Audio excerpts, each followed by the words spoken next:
All India রেডিওর আজকের খবরে কিন্তু অনেক কিছু ঘটছে। চলুন আজকের দিনের সবচেয়ে বড় ঘটনাগুলো একটু সহজভাবে বুঝে নেওয়া যাক, আর গভীরে গিয়ে দেখি ঠিক কি হচ্ছে। তো দিনের সবচেয়ে বড় খবরটা কি? অবশ্যই রাজনীতি। নির্বাচন কমিশন কিন্তু একবারে বেশ কয়েকটা রাজ্যে বিধানসভা ভোটের ঘোষণা করে দিয়েছে। আর শুধু ভোটের ঘোষণা নয়, এর সাথেই কিন্তু পশ্চিমবঙ্গে একটা বড় প্রশাসনিক রদবদলের খবরও চলে এসেছে। রাজনীতির খবরের বাইরেও একটা খুবই দুঃখের খবর আছে। ওড়িশার একটা হাসপাতালে, ভাবুন, সেখানে একটা ভয়াবহ আগুনের ঘটনা ঘটেছে।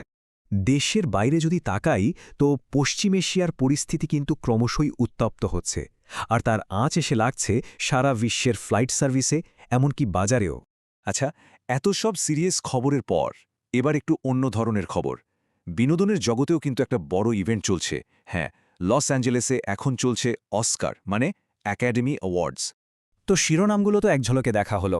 চলুন এবার প্রথম খবরটা নিয়ে একটু বিস্তারিত কথা বলি। দেখুন, নির্বাচন কমিশন মোট 4টে রাজ্য আর একটা কেন্দ্রশাসিত অঞ্চলের ভোটের তারিখ ঘোষণা করে দিয়েছে। আর এই ঘোষণার সাথে সাথেই কিন্তু গোটা দেশের রাজনৈতিক পারদ চড়তে শুরু করেছে। ভোটের সূচিটা কিন্তু বেশ ইন্টারেস্টিং। দেখুন, আসাম, কেরালা আর পুদুচেরিতে ভোট হচ্ছে একসাথেই 9 এপ্রিল। তামিলনাড়ুতে হবে 23 এপ্রিল। কিন্তু পশ্চিমবঙ্গ, সেখানে ভোট হবে দুটো ধাপে, 23 আর 29 এপ্রিল। তবে আসল ব্যাপারটা হলো, রেজাল্টের জন্য কিন্তু 4 মে পর্যন্ত অপেক্ষা করতে হবে, কারণ সব রাজ্যের ভোট গণনা হবে ওই একই দিনে। পশ্চিমবঙ্গের ব্যাপারটা কিন্তু এখানে আলাদা করে বলতেই হয়। নির্বাচন কমিশন কি বলছে জানেন?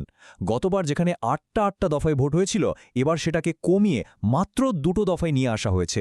বোঝাই যাচ্ছে পুরো প্রসেসটাকে আরও তাড়াতাড়ি আর সহজ করার জন্যই এই পদক্ষেপ। আর ভোটের দিন ঘোষণার সঙ্গে সঙ্গেই কিন্তু আরও একটা জিনিস চালু হয়ে যায়। সেটা হলো মডেল কোড অফ কন্ডাক্ট বা আদর্শ আচরণবিধি। এর মানেটা কি? সোজা কথায়, এখন থেকে কোনো রাজনৈতিক দল বা সরকার ভোটারদের প্রভাবিত করতে পারে এমন কোনো নতুন প্রকল্প ঘোষণা করতে পারবে না। আর ঠিক এই সময় দেখুন, পশ্চিমবঙ্গে একটা প্রশাসনিক পরিবর্তনও হয়েছে। দুষ্মন্ত নারিয়ালাকে নতুন মুখ্য সচিব করা হয়েছে। আচ্ছা, দেশের রাজনীতি তো হলো, এবার চলুন একটু দেশের বাইরে তাকাই। পশ্চিম এশিয়ায় যে সংকটটা চলছে, সেটা কিন্তু আরও গভীর হচ্ছে। আর এটা ভাবলে ভুল হবে যে এটা শুধু ওখানকার সমস্যা। এর সরাসরি এফেক্ট পড়ছে সারা বিশ্বের ওপর, ফ্লাইট চলাচলে, অর্থনীতিতে, আর হ্যাঁ, সবচেয়ে বড় কথা, তেলের দামে। এই যে এত চলছে, তার মধ্যেও দেখুন, এয়ার ইন্ডিয়া আর এয়ার ইন্ডিয়া এক্সপ্রেস কিন্তু আজও ওখান থেকে মোট 48টাই চালাচ্ছে। পরিস্থিতি যাই হোক না কেন, যোগাযোগটা চালু রাখা যে কতটা দরকার, এটা তারই প্রমাণ।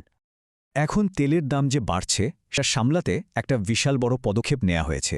ইন্টারন্যাশনাল এনার্জি এজেন্সির যারা সদস্য, তারা সবাই মিলে তার জরুরি রিজার্ভ থেকে, ভাবুন, তেল ছাড়ার সিদ্ধান্ত নিয়েছে। এটা আসলে দাম কন্ট্রোলে আনার একটা বড় চা। তো আন্তর্জাতিক বিষয়গুলো তো দেখলাম, চলুন এবার দেশের খবরে ফেরা যাক। আরও কয়েকটা গুরুত্বপূর্ণ ঘটনা ঘটেছে আজ। ওড়িশার কট থেকে একটা সত্যি খুব মর্মান্তিক খবর এসেছে। সেখানকার এসসিবি মেডিকেল কলেজ হাসপাতালের আইসিইউতে আগুন লেগেছে। ভাবা যায়, আইসিইউ যেখানে সবচেয়ে ক্রিটিক্যাল রোগীরা থাকেন, ঠিক সেখানেই এই ঘটনা। প্রাথমিকভাবে যা মনে করা হচ্ছে, সম্ভবত শর্ট সার্কিট থেকেই এই আগুন লেগেছে। আর সবচেয়ে দুঃখের বিষয় হলো, এই ভয়াবহ আগুনে 10 জন রোগীর মৃত্যু হয়েছে। এতগুলো সিরিয়াস খবরের পর চলুন এবার একেবারে অন্য একটা জগতে যাই, বিনোদনের দুনিয়ায়। লস অ্যাঞ্জেলেসের ডলবি থিয়েটার কিন্তু এখন ৯৮তম একাডেমি অ্যাওয়ার্ডসের আলোয় একেবারে ঝলমল করছে। সিনেমা জগতের সব বড় বড় তারকারা সেখানে হাজির হয়েছেন। আর পুরো অনুষ্ঠানটা সামলাচ্ছেন কে? বিখ্যাত কমেডিয়ান কোনান ওব্রায়ান। এটা কিন্তু তার টানা দ্বিতীয়বার অস্কার হোস্ট করা। এর মধ্যেই কিন্তু বেশ কয়েকটা পুরস্কার ঘোষণাও হয়ে গেছে। তার মধ্যে একটা বড় পুরস্কার, বেস্ট সাপোর্টিং অ্যাক্ট্রেসের অ্যাওয়ার্ডটা পেয়েছেন অ্যামি ম্যাডিগান। ওয়েপন্স ছবিতে তার অসাধারণ অভিনয়ের জন্যেই এই সম্মান। তাহলে আজকের এই আলোচনায় আমরা কি দেখলাম?